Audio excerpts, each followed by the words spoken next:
After initially ending in 2010, the Saw franchise came back to make Jigsaw in 2017, and many people thought that would be the end, just a nice return to that franchise, but now it looks like they're starting to bring it back again with a new release, Spiral: The Book of Saw, which has just been released. Just like pretty much any movie coming out in this past year and in the near future, this was filled with delays because of the coronavirus, but it's finally here now just as restrictions are starting to ease, so hopefully it does well, because I think any movie fan would like to see that happen for what they've been through this past year. Working in the shadows of his father, an esteemed police veteran, brash detective Ezekiel Banks and his rookie partner take charge of a grisly investigation into murders that are eerily reminiscent of the city's gruesome past. Unwittingly entrapped in a deepening mystery, Zeke finds himself at the center of the killer's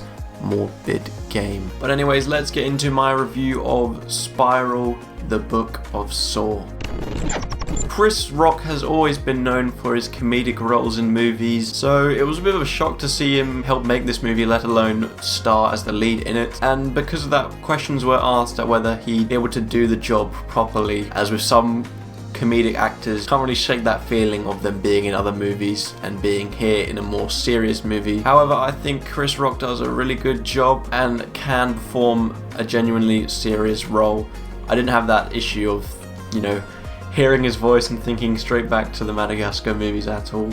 I thought he did a perfectly great job. And with his character, maybe a familiar story, but yeah, a very solid one where he is this detective where he's looking to shake his father's legacy and try and be someone other than just that person's son. He's trying to be his own person. There weren't many of them, but when there were traps, I thought they were quite cool. Some of them we've seen before, or they're very straightforward, but others I thought, that's quite a cool one. I'm surprised they didn't think of that earlier on in this franchise. But these traps, along with the ending, you're always bound to get a twist ending, and I thought the way it was executed it felt like classic Saw and made me feel quite nostalgic of watching all the other movies from 15 years ago.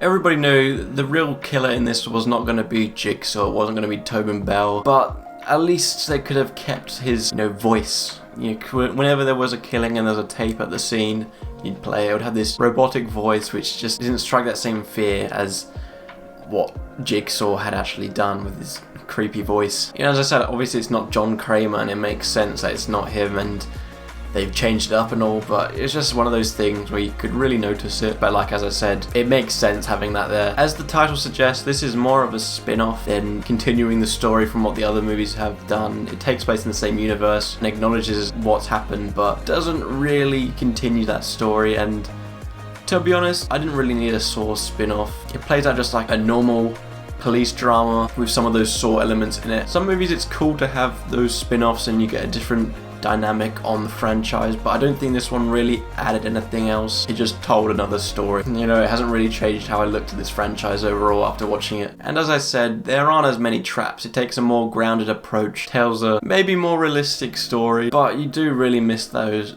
traps. As I said, the ones they did have, they were good. They were great, but I would like to see more because we didn't get a lot of classic Saw action and gore. I was surprised and frankly a little bit disappointed with the amount of screen time Samuel Jackson actually got. I would like to see him more in it. And probably one of the biggest complaints that I'm sure a lot of people will have is that the reveal of the actual killer is really obvious and very predictable. The minute something happened, I was like, oh, I bet it's that person, and then shock horror it was. They leave nice little clues in there, but at the end of the day, it wasn't a big surprise, and they didn't really make for an interesting killer in the end.